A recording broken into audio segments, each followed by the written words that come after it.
Hi, welcome to fscookeryvlogs. എല്ലാവർക്കും പുതിയൊരു വ്ളോഗിലേക്ക് സ്വാഗതം. ഇന്നത്തെ നമ്മുടെ റെസിപ്പി വറുത്തരച്ച മീൻകറിയാണ്. അപ്പോൾ അതെങ്ങനെയാണ് പ്രിപ്പയർ ചെയ്യുന്നതെന്ന് നോക്കാം. ഇത് സാധാരണ പോലെയല്ല, കുറച്ചധികം വെജിറ്റബിൾസും കാര്യങ്ങളും ഒക്കെ ഇട്ടിട്ടാണ് നമ്മൾ ഈ മീൻകറി ഉണ്ടാക്കിയെടുക്കുന്നത്. അപ്പോൾ അതെല്ലാവരും ഒന്ന് പ്രിപ്പയർ ചെയ്ത് നോക്കാം. അതിനായിട്ട് ഞാനിവിടെ 2.25 കപ്പോളം തേങ്ങ എടുത്തിട്ടുണ്ട്. അതൊന്ന് പൊടിച്ചെടുത്ത് വന്നിട്ടുണ്ട്. ഇനി നമുക്ക് ആവശ്യമായിട്ടുള്ളത് കുറച്ചധികം പുളിയാണ്. ഞാനിവിടെ ലെമൺ സൈസോളം വലിപ്പമുള്ള ഒരു പുളി എടുത്തിട്ടുണ്ട്. അതിൽ കുറച്ച് വെള്ളവും ചേർത്ത് കുതിരാനായിട്ട് മാറ്റി വയ്ക്കുന്നുണ്ട്. ഇനി ഇതിവിടെ ഇരുന്ന് കുതിരട്ടെ. ആ ഒരു ടൈം കൊണ്ട് നമുക്ക് ബാക്കി കാര്യങ്ങളൊക്കെ ചെയ്തെടുക്കാം. ഞാനൊരു പാത്രം എടുക്കുന്നുണ്ട്. അതിലേക്ക് ഈ പൊടിച്ച തേങ്ങ മുഴുവനായിട്ട് ഇട്ട് കൊടുക്കുന്നുണ്ട്. ഈ തേങ്ങ ഇങ്ങനെ പൊടിച്ചതുകൊണ്ട് തന്നെ നമുക്ക് വറുക്കാനായിട്ട് എളുപ്പമായിരിക്കും. അതിന് വേണ്ടിയിട്ടാണ് ഇങ്ങനെ പൊടിച്ചെടുത്തിട്ട് ഇട്ട് കൊടുക്കാൻ പറയുന്നത്. ഫ്ലെയിമൊന്നും ഓൺ ചെയ്തിട്ടില്ല കേട്ടോ. ഓൺ ചെയ്യുമ്പോൾ പറയാവേ. ഇനി ഈ വീഡിയോ ഇഷ്ടമാണെങ്കിൽ എല്ലാവരും ഒന്ന് ലൈക്ക് ചെയ്യുക, ഷെയർ ചെയ്യുക, പ്ലീസ് ഒന്ന് സബ്സ്ക്രൈബ് ചെയ്യുക, നമ്മളൊന്ന് സപ്പോർട്ട് ചെയ്യണേ. ഇനി ഞാൻ ഇതിലേക്ക് ഒരു കൈ പിടിയോളം നിറച്ച് കൊച്ചുള്ളി ഇട്ട് കൊടുക്കുന്നുണ്ട്.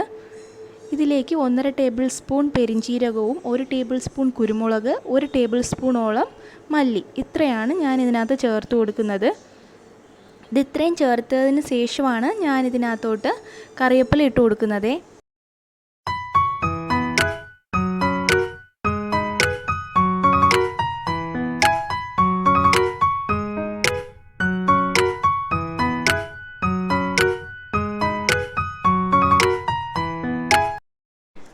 ഇനി നമുക്ക് ഫ്ലെയിം ഓൺ ചെയ്ത് കൊടുക്കാം. അതിന് ശേഷം നല്ല രീതിയിലൊന്ന് വറുത്തെടുക്കാം. ഞാനിവിടെ മീഡിയം ഫ്ലെയിമിലിട്ടിട്ടാണ് വറുത്തെടുക്കുന്നത്.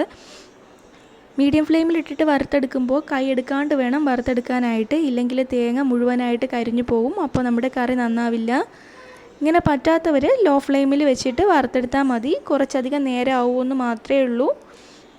അപ്പോൾ ഞാനിവിടെ എന്തായാലും മീഡിയം ഫ്ലെയിമിലിട്ട് നല്ല രീതിയിലൊന്ന് വറുത്തെടുക്കുന്നുണ്ട്. വറുത്തെടുത്ത് ഏകദേശം ഈ ഒരു സ്റ്റേജ് തേങ്ങയുടെ നിറമൊക്കെ ഒന്ന് ലൈറ്റായിട്ട് ഗോൾഡൻ നിറം ആവുന്ന ടൈമിൽ ഞാനിതിലേക്ക് കുറച്ച് മഞ്ഞൾപ്പൊടിയും കൂടെ ചേർത്ത് കൊടുക്കുന്നുണ്ട്.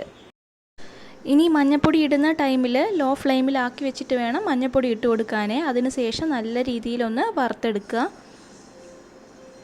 ഇനി പെട്ടെന്ന് തന്നെ ആയിക്കോളും. ഇനി ഈ ഒരു സ്റ്റേജ് ആകുമ്പോൾ ഇതിലേക്ക് നമുക്ക് മുളക് പൊടി ചേർത്ത് കൊടുക്കാം. ഞാൻ 2 ടേബിൾ സ്പൂണോളം മുളക് പൊടിയാണ് ചേർത്ത് കൊടുക്കുന്നത്. എരിവൊക്കെ ഓരോരുത്തരെ ഡിപ്പെൻഡ് ചെയ്തിരിക്കുവേ. മുളക് പൊടി ഇട്ട് കൊടുക്കുന്ന ടൈമിൽ ഞാൻ ലോ ഫ്ലെയിമിലാക്കിയിട്ടാണ് ഞാൻ ചെയ്ത് കൊടുക്കുന്നത്. എന്നിട്ട് നല്ല രീതിയിലൊന്ന് വറുത്തെടുക്കുക. ഈ മുളക് പൊടിയുടെ റോ സ്മെല്ല് മാറുന്നത് വരെ നല്ലതുപോലെ ഒന്ന് വറുക്കുക. എന്നിട്ട് നമുക്ക് ഫ്ലെയിം ഓഫ് ചെയ്ത് കൊടുക്കാം. ഫ്ലെയിം ഓഫ് ചെയ്തിട്ടും ഇതുപോലെ നല്ല രീതിയിലൊന്ന് വറുത്ത് കൊടുക്കണേ. കുറച്ച് നേരം ഒന്ന് ഇളക്കി കൊടുക്കുക. ഇല്ലെങ്കിൽ ഈ ചട്ടിയുടെ ചൂടുകൊണ്ട് തന്നെ നമ്മുടെ പൊടികളൊക്കെ കരിഞ്ഞു പോവും. അപ്പോൾ കറി നന്നാവില്ല. ഇനി അത് തണുക്കാനായിട്ട് മാറ്റി വെച്ചിട്ടുണ്ടായിരുന്നു. അത് തണുത്തതിന് ശേഷം ഇതുപോലെ ഒരു മിക്സിയുടെ ജാർ എടുക്കുക.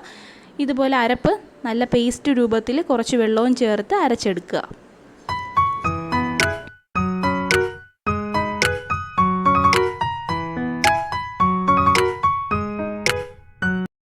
ഇനി ഈ മീൻകറി വെക്കാൻ ഉദ്ദേശിക്കുന്ന പാത്രം എടുക്കുക. അതിലേക്ക് ഈ അരപ്പ് മുഴുവനായിട്ട് ഇട്ട് കൊടുക്കുക. നല്ല പേസ്റ്റ് രൂപത്തിൽ ഞാൻ അരച്ചെടുത്ത് കൊണ്ടുവന്നിട്ടുണ്ട്.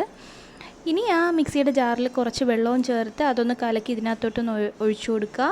അരപ്പ് വേസ്റ്റ് ചെയ്യേണ്ട ഒട്ടും തന്നെ. ഞാൻ ഏകദേശം ഫുള്ളായിട്ട് 5 കപ്പോളം വെള്ളം ഞാൻ ഈ മീൻകറിക്ക് വേണ്ടിയിട്ട് എടുത്തിട്ടുണ്ട്. എന്നിട്ട് നല്ല രീതിയിലൊന്ന് കലക്കി കൊടുക്കുക. നേരത്തെ കുതിരാൻ വെച്ചിരുന്ന പുളി പിഴിഞ്ഞൊഴിച്ചു കൊടുക്കുക. പിന്നെ കുറച്ച് ഉപ്പിട്ട് കൊടുക്കുക. നല്ല രീതിയിലൊന്ന് കലക്കിയെടുക്കാം. ഞാനിതിനകത്ത് എടുത്തിട്ടുള്ള വെള്ളത്തിൻ്റെ അളവാണ് പറഞ്ഞിട്ടുള്ളത്. നിങ്ങൾക്ക് അത്രയും വേണ്ടാന്നുണ്ടെങ്കിൽ അത്രയും വെള്ളം ഒഴിക്കണ്ട. അത് ആ ഒരു കൺസിസ്റ്റൻസിയൊക്കെ നിങ്ങളുടെ ഇഷ്ടത്തിന് ചെയ്തെടുക്കാം കേട്ടോ. ഒരു പ്രശ്നമില്ലേ.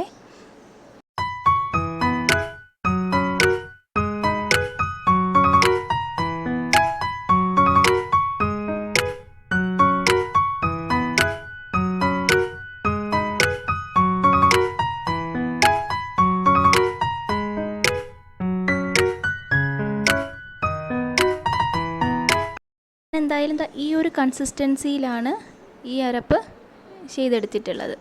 ഇതിലേക്ക് ഞാനിനി കുറച്ചധികം കറിവേപ്പിലയും കൂടെ ചേർത്ത് കൊടുക്കും. ഇനി നമുക്ക് കുറച്ച് വെജിറ്റബിൾസ് ഇതിനകത്തോട്ട് ആഡ് ചെയ്യാനുണ്ട്. ഞാൻ അതിന് വേണ്ടിയിട്ട് ഒരു വലിയ തക്കാളിയാണ് എടുത്തിട്ടുള്ളത്. പഴുത്ത തക്കാളിയാണ്. ഒരു വലിയ തക്കാളി, 2 വെണ്ടയ്ക്ക, ഒരു മുരിങ്ങയ്ക്ക, ഇത്രയാണ് എടുത്തിട്ടുള്ളത്. തൊണ്ടമുളക് ഉള്ളവർ അത് ഇട്ട് കൊടുക്കുക, 1-2 ഇട്ട് കൊടുത്താൽ മതി. വഴുതനങ്ങ ഉണ്ടെങ്കിൽ അതും ചെറിയ പീസായിട്ട് അരിഞ്ഞിട്ട് ഒരു വഴുതനങ്ങ ഇതിൽ ചേർത്ത് കൊടുക്കാവേ. എനിക്കിപ്പം വഴുതനങ്ങയും തൊണ്ടമുളകും ഇല്ലാത്തതുകൊണ്ട് ഞാൻ ചേർക്കുന്നില്ല. അപ്പോൾ ഇത്രയും ചേർത്തതിന് ശേഷം നമുക്ക് അടുപ്പത്തോട്ട് വെച്ച് കൊടുക്കാം. എന്നിട്ട് 3-4 തവണ നല്ല രീതിയിൽ തിളപ്പിച്ചിട്ട് ഈ വെജിറ്റബിൾസൊക്കെ ഒന്ന് കുക്ക് ചെയ്തെടുക്കാം.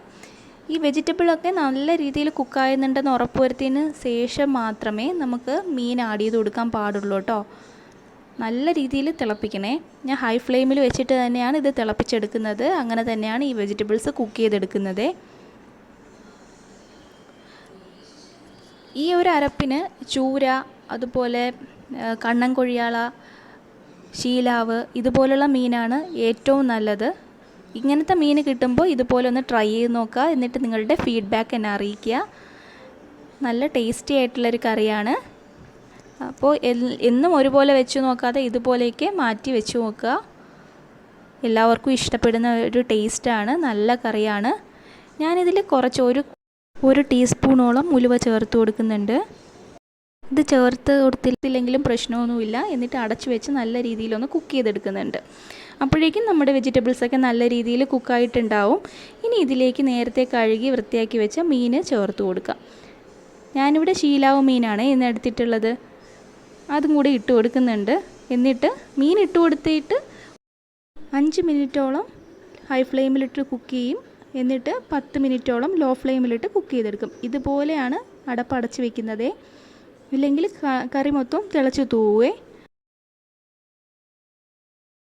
കറി കറക്റ്റായിട്ട് റെഡിയാവുമ്പോൾ സൈഡിൽ നിന്നൊക്കെ എണ്ണ തെളിഞ്ഞ് വരുവേ. അതാണ് ഈ കറിയുടെ ഒരു പാകം എന്ന് പറയുന്നത്. അപ്പോൾ എല്ലാവരും ഒന്ന് ട്രൈ ചെയ്ത് നോക്കുക. എല്ലാവർക്കും ഇഷ്ടാവുന്ന ഒരു കറിയാണ്. ചൂട് ചോറിനോടൊപ്പം കഴിക്കാൻ ബെസ്റ്റ് കറിയാണ്. അപ്പോൾ എല്ലാവരും ഇതിൻ്റെ ഫീഡ്ബാക്ക് എന്നെ അറിയിക്കുക. Thanks for watching.